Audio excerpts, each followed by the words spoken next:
You're listening to Brandon Sports Talk, interviewing professional athletes and Paralympians and Olympians. And now for your professional athlete interview and your host, Brandon P.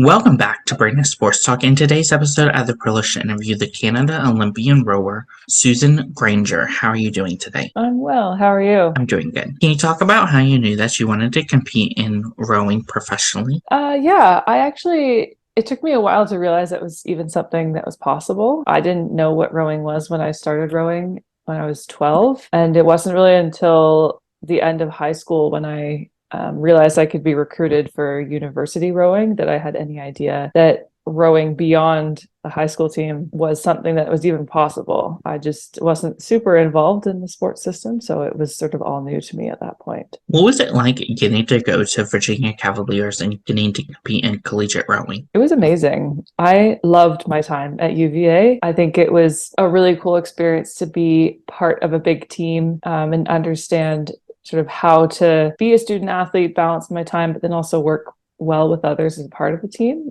But the coach was awesome, and I made lots of friends there. And actually, one of my teammates, Christine Roper, I met at UVA. She went to University of Virginia as well, and we then competed on teams for Team Canada together. So, and we're still great friends now. So it's pretty cool. I really enjoyed my time at UVA. It was an awesome experience. How was it like getting to represent UVA and getting to put on that rowing uniform representing them? It was really cool. I think it was my first sort of experience with being part of something that felt bigger than me. The coach did a really good job of making us feel like we were in a team environment that was working together for the betterment of the whole team. And so I was really proud to be able to put on that uniform when we went out to race and represent UVA to the best of my ability. Of course, while in college, what were some of your biggest accomplishments? I guess sports wise was at UVA when we won the national championship twice.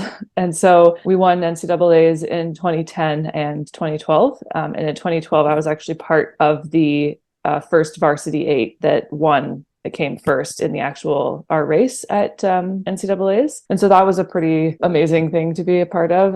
We won a bunch of races that year, which was pretty cool. I think academically, as on the other sort of side of the coin, I did a double major while I was a student athlete. And so I felt pretty accomplished being able to overload my credits every semester and complete what I wanted to academically as well as in the sports world. Of course, as a rower, what was that like getting to compete in the national championship? It was pretty cool. I mean, it's a huge deal, NCAA's in the States. And so it was sort of the pinnacle of sport for that age category that I was in that time of life. And so it's an accomplishment that I'm still really proud of today, even given everything that's happened since then. I definitely love looking back and thinking about that experience and that accomplishment in my life. Of course, after collegiately, what was that like getting to make that senior national team to represent Canada? It was cool. It was big. I had a couple of steps to help me with the transition, I think. I did some under 23 rowing in the summers between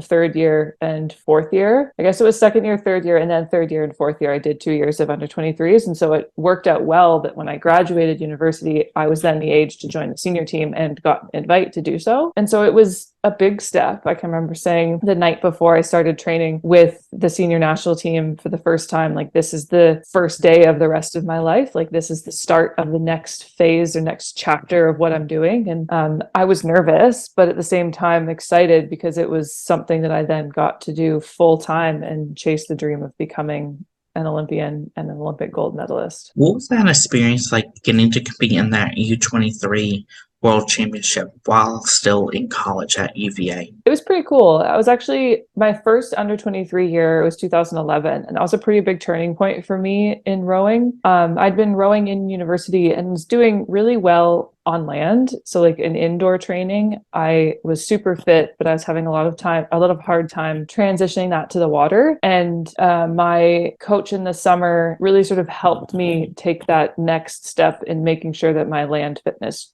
transferred to water speed. And so when we won in 2011, the under 23 world championships in the women's 8, and we actually set a world record at that point as well, I really felt like I then sort of knew where my strengths were in rowing and was able to take that back to UVA and give that to the team there as well. And so that first U23 year was really a game changer in my rowing career. In 2013, what was it like getting to compete in your first World Cup? This is sort of the point where I felt like I'd made it. That sounds really silly because it's not a huge race. The first or the third World Cup is a very, very popular race. It's in Lucerne, Switzerland most often. And the lake that we row on is absolutely gorgeous. Translated to English, it's the Lake of Gods. And I just remember walking around the boat park after we'd competed and stood on the podium, and we'd come third. And I remember looking at everyone sort of packing up all of their stuff and had the medal around my neck. And I thought, wow, like this is a moment that as a young athlete, I dreamed of. I watched people win this race. I watched people compete at this race. And here I am in real life experiencing it with a medal of my own. And so that was a very, very special moment for me, and sort of the point in my head where I was like, wow, I've accomplished a huge dream. What was that like getting to accomplish that dream and getting to put around that medal around your neck? It was really surreal, honestly. It's exciting to think about even now, just sort of knowing how happy my younger self was and how much I had dreamed of that moment. And it wasn't an Olympic medal, and it wasn't a hugely important race, but it was for me. It was the first one that I competed at internationally and had really seen what the team was capable of with me on it. So it was really important. What was that 2014 and 15 season like leading up to your first Olympics going to Rio? It was hard. It was really tough. I think being new to the national team, the senior national team at that point, we'd had a lot of success in our seasons in 2014 and in 2015, sort of leading into the Olympics in 2016. In 2015 at the World Championships, which are the Olympic qualifying regatta for 2016, we were fifth until the very last moment of the race where we squeaked out the third place win. And we had to have come somewhere between first place and fifth place to qualify. But we had always sort of won a podium spot more easily than that race. And it sort of became a really difficult time where we realized that things weren't guaranteed if you worked hard. And then we sort of worked harder. And so training to get to that 2016 Olympics, I think I sort of thought if you worked hard, you got what you put in, which, isn't the case, but it was an eye-opening period of time. Of course, in 2016, when you made the Olympic team for the first time, what was that feeling like, and what was that preparation like leading into that? Yeah, the rowing team is an interesting thing in that there's a lot of prep to sort of happen before you get named on the Olympic team. And so by the time they say like this is the Olympic team, you sort of have an idea that it will be you. And so it was really exciting when we went to Toronto to do the big announcement event to the public and say like, this is our Olympic lineup. These are the people that are competing, because it felt sort of like we'd hit that next stage of it being official. I never really let myself fully believe it until I was sitting on the start line in Rio, because it always felt like it could be taken away until that moment. But it was cool to sort of be able to show friends and family and everyone that I'd said as a younger athlete, like, this is a dream of mine. I want to be able to do this, to sort of say to myself and to them, hey, look, I did it. I followed through. I've made it to this point. Like, I worked hard and it's paid off. And so it was pretty cool, and it was really neat to do it with a lot of my like really close friends and people that I spend so much time with, because we trained all like 24/7 pretty much. So it was a really cool experience, but the preparation was challenging. I think like I said before, I had a lot of weight riding on our outcome, not necessarily the performance. And so having put so much work in, I really expected, having stood on every single podium up until the Olympics, to have that happen then. But, nothing is guaranteed. And so I had to, in that preparation, keep reminding myself that it was the journey and the process and the performance that's important, not necessarily the outcome, because it's not a guaranteed thing. But I think looking back on it, I as much as I thought maybe I did that well in preparation, I hadn't actually learned what it meant to absorb that information. Of course, going to Rio in 2016, when you did finally make it to Rio, what was that feeling like? And what was that feeling like going to Rio? It was awesome. We'd actually had a really cool opportunity to go to Rio twice before we did in 2016. We went in the summer of 2014 and 2015. In 2014, we went with sort of the opportunity to just be tourists, so that by the time you got there in 2016, you'd sort of done all of the touristy things and you didn't feel like you were missing out on anything, because you can't do that when you go to train and compete in the Olympics. And so we, climbed the mountain to go see the Corcovado, and we, ate street meat and enjoyed all of the cool restaurants and just really immersed ourselves in sort of that touristy culture. And then in 2015, we went back to compete or train, I guess, on the actual lake that we would compete on in 2016. So we got a feel for what it was going to be like in an actual sort of race scenario in 2016. So by the time we actually went to compete in the Olympics, Rio felt like a very comfortable training location for us to be in. We sort of knew what the hotel was going to be like, what to expect for how a daily rhythm would happen, how long it would take us to get to the lake. And so it removed all those variables when we went to compete, which was really nice. And I really enjoyed our time in Rio. Our beach was on the hotel. Everyone was super friendly and so supportive. And I mean, it was really cool to experience a different country, a different culture. And I think that is very sort of separate to my experience at the actual Olympics. Like I said, I really expected to win a medal because I'd put in the hard work. And so when we came fifth, it felt like a failure to me. It's still, it's wild to say coming fifth in the world is a failure, because that's actually pretty unbelievable, but it wasn't what I had for a goal for myself. And so I loved our time in Rio, and I think it was a really cool experience. And I mean, it was pretty unreal to be at the Olympics for the first time. Like, that was awesome. And that Olympic experience was wonderful. I think I just had a lot riding on the outcome of it. And so to sort of separate those things can be a bit challenging, but in hindsight now, I know that it was pretty epic. What were some of your favorite memories getting to compete in Rio for Team Canada? I think it was being able to do it with people that I trained with for so long. There was a pretty solid core group of us that had gone through under 23s together and then had joined the national team around the same time. And so when I was sitting on the start line in Rio, I did so with people that I'd known for 5-6 years at that point, and as well as people that I'd only really known for a couple of years but felt like I'd known forever. And so it was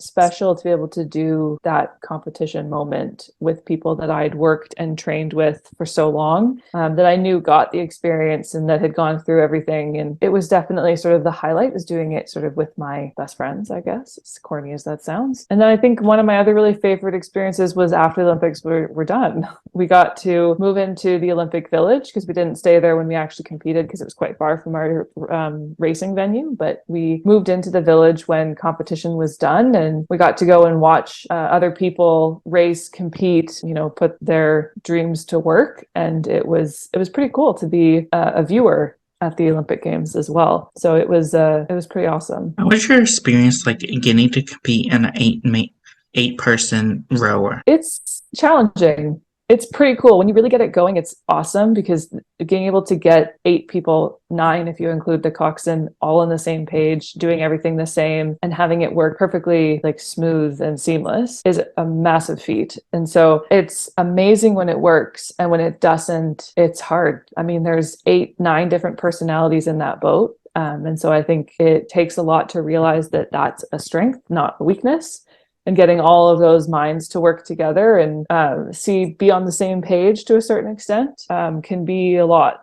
So I would say that it really took me years to be able to see how it can be beneficial to have all those different voices, and how to make us, work together was something that we had to really work on. But it's sort of a blessing and a curse in a way to be in such a big boat. It's amazing to have, all those people supporting you and doing it together, but it can be really hard to get everyone going together. Following your time in Rio, what was that training like preparing for Tokyo in 2021? It was interesting. I think the first thing that crossed my mind when we went across the finish line in fifth in Rio was, shoot, now I have to do this again, because I'd anticipated one and done. I wanted to compete in Rio, I wanted to win a medal, and I wanted to retire from rowing and move on, because it had been a really, really hard, long period of time training with the team, and a lot of other things had to be put on hold because of training. And so I, didn't feel like I had done myself the justice of fully reaching my potential in the sport. And so that period of time after Rio, training for Tokyo, I felt like I had so much more to lose the second time around, because I wanted it so desperately to be the last Olympics that I would go to. And I knew that it would be really hard to walk away if I didn't feel like I had done everything I could. And so, not to say that I didn't train hard for Rio, but there was a lot more mindfulness in my preparations for Tokyo. The sort of thought process behind everything I did, and looking at the bigger picture to say, okay, like after the Olympics, if I look back, am I going to say, oh, I wish I'd done that differently? Or, I wish I hadn't, I don't even know, like slacked on that workout, something like anything, like I could have given it like 1% more energy. It's really easy in the moment to be like, it's okay if, I'm a little off today. But when I sort of made myself think of the big picture, said like, if you missed, the podium, for example, by a second, would you look back and think, ooh, maybe that workout was the difference maker? And so I really made myself look at the big picture a lot to sort of say, we're going to leave this experience with no regrets. So make sure you do everything to the best of your ability now, so that even if you don't medal in Tokyo, you can still be proud of what you did. Of course, what was that experience like, getting to make that second Olympic team and getting to go to Tokyo to compete? It was a journey. So to actually make it and get to Tokyo, especially after the delay from the pandemic and learning that we had to wait a whole extra year to compete, when I knew I wanted to be done after Tokyo, saying like, oh, you have an extra 365 days to do this, was challenging. But I think it felt like a relief to get to that point. Almost. I was so excited to compete and so happy to do it. But at the same time, like I'd made it. The sort of pressure of training to get everything right was gone. And now it was just like, do what you know how to do and race hard and enjoy it. And so it's a weird way to say, but like it felt like a relief to get there and be able to just do what I love doing. Of course, mentally, what was that like preparing for Tokyo when you found out that you were going to be another year out, already knowing you were wanting to finish rowing? It was challenging. It was hard. I think deep down, I always knew I was going to do it. In the grand scheme of things, a year is not that long. It feels really long in the moment when you're training 3 times a day, 6 to 7 days a week, and you're just sort of in the depths of it. But I knew, looking at the big picture again, like, you get a couple of years out and you think like it was only a year, like it was just a little bit of time. And I sort of always thought to myself, like, if you didn't do it and you looked back on that 8 that competed in Tokyo and you weren't in that boat, but you felt like you could have made that boat better, you'd regret it. And so I trained with the goal to give something to that boat to make it better. I wanted to make it faster. I didn't want to just be in it. I wanted to help the boat rise to the occasion. And so it was really hard to train that extra year, but I think we made leaps and bounds in our progress as an 8 in that extra year that made a huge difference for us when it came to actually competing in Tokyo. What was that feeling like for you to make it to Tokyo after all that hard work? It was really exciting.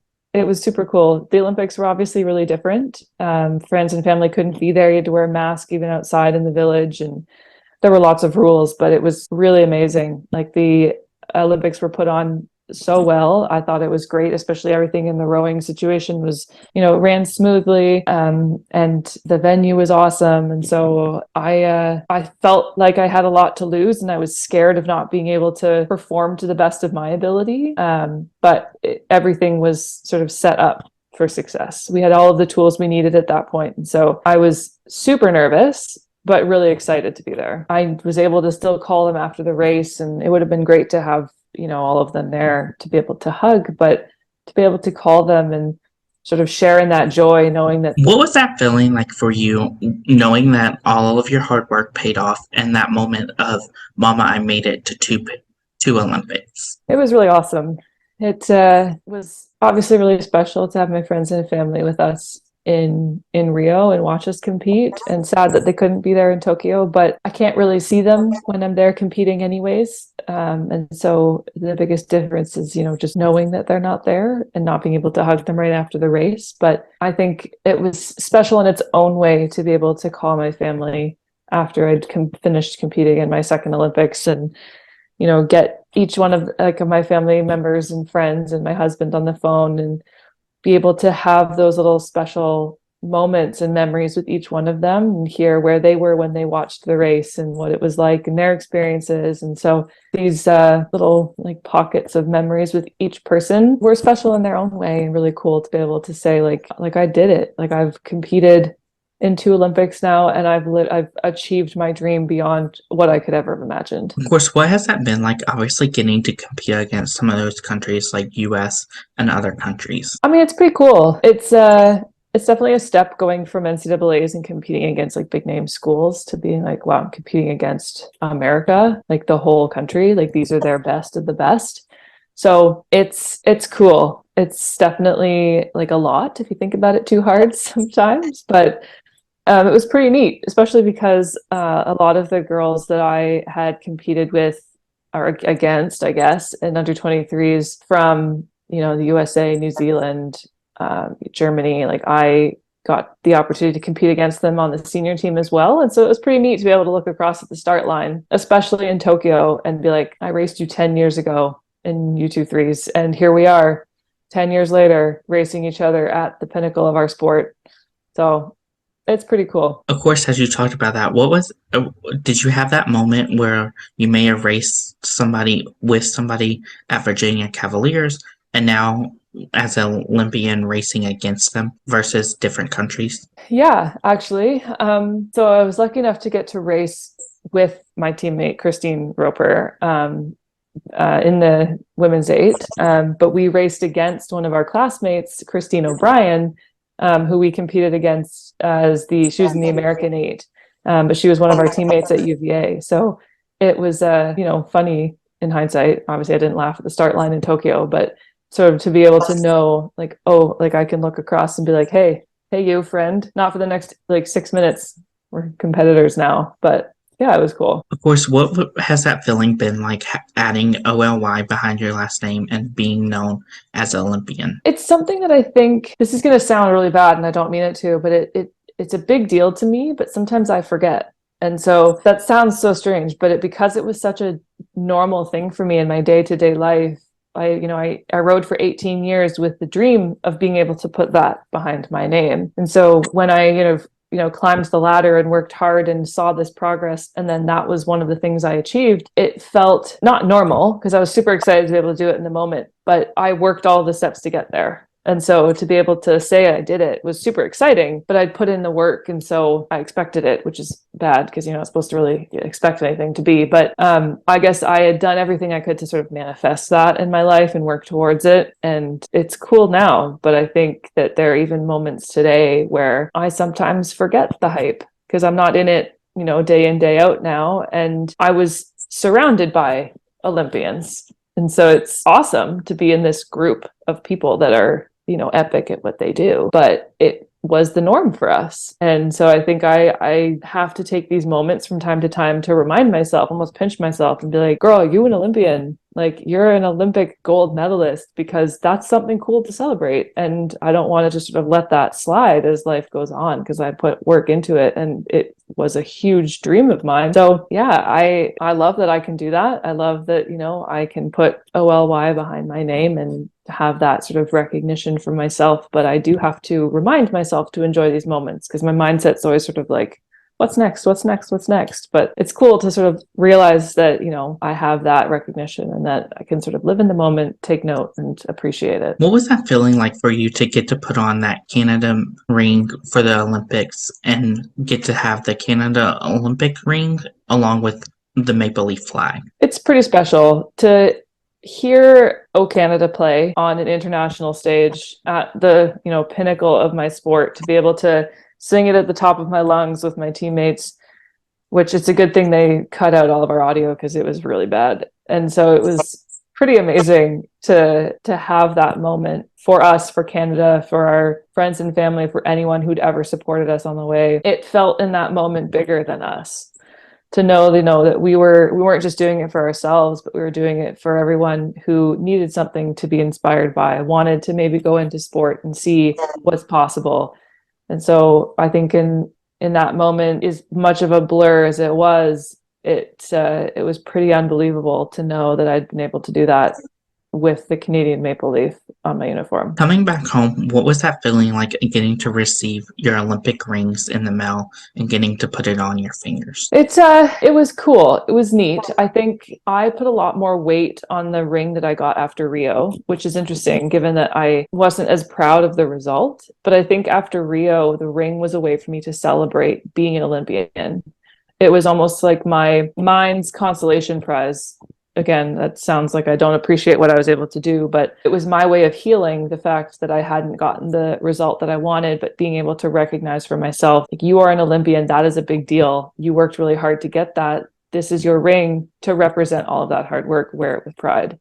And so getting the ring after Rio was a really big deal. Getting it after Tokyo was super exciting and like sort of another amazing piece of recognition. But I think the ring that I still wear is my ring from Rio. And it's the one that I see as my first sort of recognition as the hard work being done and being an Olympian in that moment, sort of capping off my first Olympic experience. What has that been like, obviously getting to compete against some of your teammates like Kristen Rapper? It's, I think, one of the best parts of the sport. I mean, like I've said a couple of times now, like, the outcome's not guaranteed and the journey can be really hard. And so if you're not doing it with people that you enjoy being around, it's going to be a slog. And being able to do it with one of my best friends that I've known for 13 or 14 years now is what really makes the tough days worth it. And so I think it's something that brings us closer together, being able to have gone through all of that hard training and tough experiences together. I mean, after Rio, I think we're both on the same page of sort of seeing our Rio performance as a little bit of a failure in our eyes. And so we like sat on the dock and cried together when we came fifth. And then we decided to go back and train for a second quadrennial together. And we've stood on almost every single podium that we've competed in for Team Canada together. And so it's, I think, the opportunity to be able to do something you love with a really close friend and a teammate is what makes it a pretty special experience. Of course, after Tokyo's Olympics, what was that transition like from being a professional athlete and competing at the highest stage to getting out of the sport of rowing and going into another path? It's hard. I think transition for any athlete, business person, anyone who's transitioning from something that was essentially an identifier for you into something new is going to be really hard. I think for me, winning a gold medal almost delayed that sort of recognition of the transition happening. I felt like I rode that high for a really long time. And I actually sort of had a whirlwind of like a 6-month period. We won the Olympics, then I got married, went on a honeymoon, got a full-time job, bought a house, had a baby, not within 6 months, I guess, a year period, I suppose, but everything except the child happened in 6 months. So it was a lot. It was amazing. But I think given that I had so many exciting things happening in that short period of time, it wasn't really until the latter parts of 12 months after the Olympics that sort of like transition recognition started hitting me, where I was like, oh wow, like I'm transitioning out of sport. This is changing. Like I'd always said it out loud, but I really started to feel it at that point and be like, whoa, this is big. And so I think that I've been, pretty lucky with how I've been able to deal with the transition. I have an amazing support system. I, have an incredible husband. My family is awesome. I have a 10-month-old daughter. So, I mean, it's been wonderful, but there are moments where it's hard. I mean, to be absolutely candid, transitioning out of sport, getting pregnant not that long afterwards, there's a lot of body changes that happen. And so like understanding that, I'm not going to look the way I did when I worked out 3 times a day is a lot to wrap my mind around. And so I think you can prepare in every way you thought possible for the transition and still be lost. And I don't personally feel lost, but I definitely went through a phase where I was like, man, I did everything that I thought I could to be ready for this and still feel surprised by it. So I'm in a great place now, like I said, with a happy family and, a great support system and a job, but it's a lot. And so I feel for the people who maybe aren't doing as well or sort of still figuring out what's next, but it takes time. It's essentially what I'm learning. Of course, as a professional athlete, what was that experience like getting to meet your fans and having them come up to you, asking you for your autographs and photos with you? So rowing is not the most popular sport, put it out there. Not that it's not obvious, but we're not really a spectator sport. And so when we do have somebody that's interested in us or I have a fan, it's a huge deal because it never happens. And I think the only time that I can really remember like being super recognized, it's really only happened a couple of times, but one time I was in the airport traveling home for like the holidays, and a man and his young daughter sort of said, "Are you an Olympian?" And I was like, "Yeah." And he's like, "Are you one of the rowers that won gold?" And I was like, "Yeah, I am." He's like, "Oh my gosh, can we take a picture with you?" And I had my medal with me, so I was able to take it out and let I think she was probably like 5 or 6, his little girl hold it and wear it. And we took a picture, and seeing sort of the joy on her face of being able to meet someone that inspired her was unbelievable. And it's funny, that's really the only time where I'd ever been like mildly recognized, because he didn't even know who I really was. He just knew that I was an Olympian and had been in the 8, which was miles ahead of anyone else before. So it was really cool. I think a lot because it's just something that doesn't ever really happen for me as a rower, but it's amazing to see when you've inspired somebody on their journey. Of course, transitioning into motherhood, what has that been like? Obviously, having transitioned into motherhood, and now you can teach your child what your experience was like competing at the highest level. I think transitioning into motherhood, while challenging, felt somewhat natural to me. A lot of my teammates always sort of called me the mom of the team. So I think naturally really nurture and care for others. And so to be able to do that for my daughter is amazing. And I feel really blessed to be able to have a healthy little girl. I think now that I am a mom, I sort of understand more the weight of wanting to share and teach everything that is amazing, and, how to, protect yourself from all the horrible things in the world and all that stuff. And so I'm excited to be able to teach her at some point that, you put your mind to it and work hard, you can achieve a dream, but I guess all in due time. I don't want to put any pressure on her or anything like that. I don't want to, talk about rowing to the point where she decides not to do it in spite of everything that I've done. And I don't expect her to be a rower or anything like that. But I think my experience in sport has taught me what it can do and how amazing it can be, who you can meet. And so I'm excited to let her try sport and figure out what she loves. Of course, since retiring from the sport of rowing competitively, are you still active in the sport of rowing, whether it's coaching, mentoring?